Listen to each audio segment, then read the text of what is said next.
Berhadapan dari jarak dekat, TNI jadikan KKB Papua ayam sayur. Kekuatan kelompok kriminal bersenjata atau KKB Papua semakin melemah setiap harinya. Satu persatu orang kuat di lingkungan KKB berhasil ditumpas. Bahkan markasnya pun diduduki oleh prajurit TNI Polri.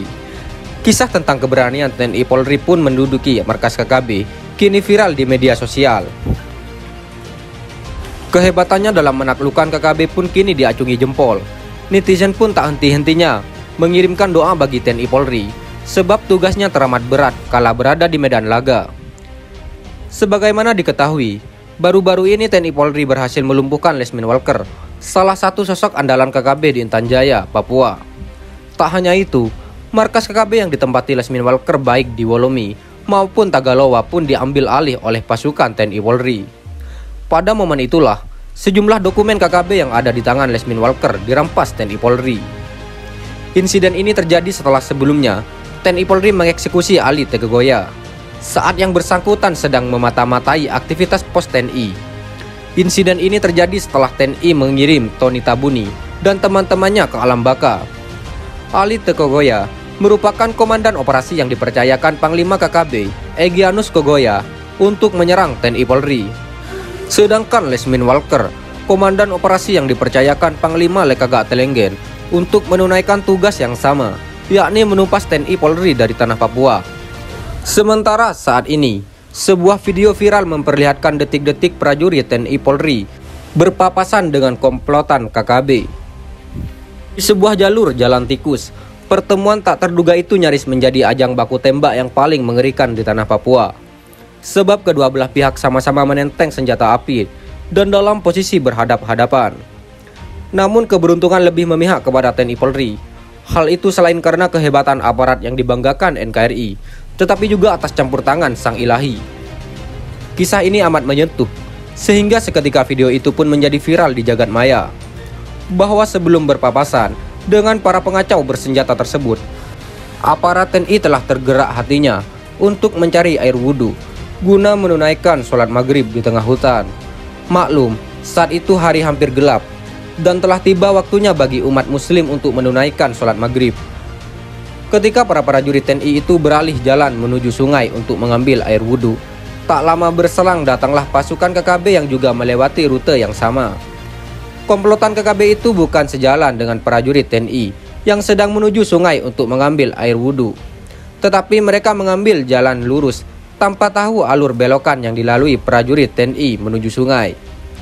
Saat itu, tak satu anggota KKB pun yang mendeteksi kehadiran prajurit TNI yang sedang melewati jalan tikus tersebut. Jejak TNI itu praktis tak diketahui sama sekali. Sementara sebelumnya, sejumlah pemuda yang menemani prajurit TNI melewati jalan tikus itu sempat mewanti-wanti tentang kemungkinan komplotan KKB melewati jalan tikus tersebut.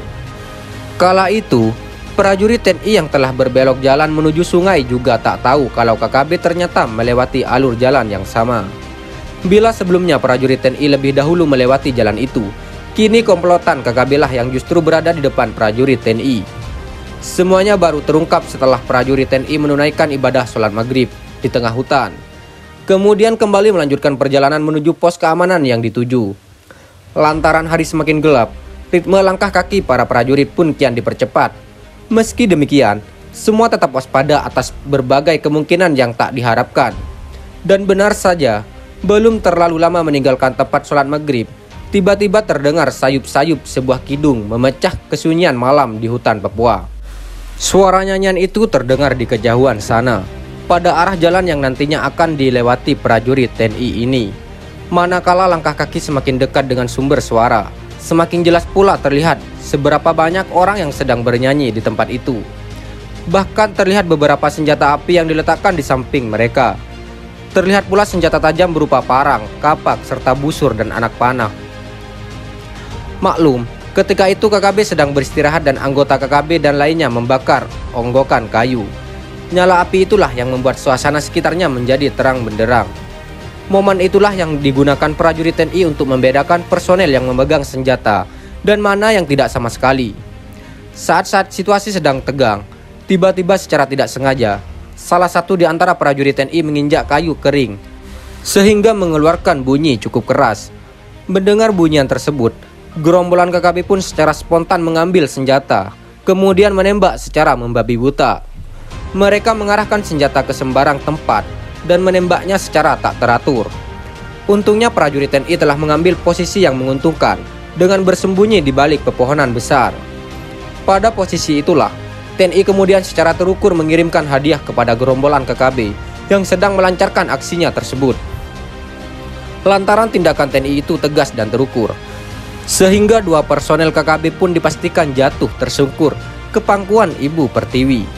Melihat rekannya terkena tembakan, KKB pun makin beringas. Mereka menyiram peluru ke semua sisi dengan harapan bisa mengenai prajurit TNI. Tapi semuanya sia-sia. Setelah kontak tembak sekitar 15 menit lamanya, anggota KKB pun meninggalkan medan pertempuran sambil membawa 2 jenazah rekannya. Sedangkan di pihak TNI, jangankan terkena tembakan, terluka akibat tembakan pun tidak sama sekali. Hanya saja seorang pemuda yang membantu memandu jalan sedikit terluka lantaran terkena rekoset peluru. Melihat fakta tersebut, pemuda itu pun langsung diberi pertolongan emergensi. Dan setelah tiba di tempat tujuan, pemuda itu langsung dilarikan ke puskesmas untuk mendapatkan pelayanan medis. Dari video yang viral itu, terungkap fakta bahwa prajurit TNI itu sesungguhnya tertolong oleh keputusan untuk menunaikan sholat maghrib saat hari hampir gelap. Pada saat para prajurit menunaikan sholat maghrib, pada saat itulah komplotan KKB berjalan mendahului prajurit TNI. Andai kata prajurit TNI itu menunaikan sholat maghrib di tengah hutan, mungkin saja ceritanya menjadi lain.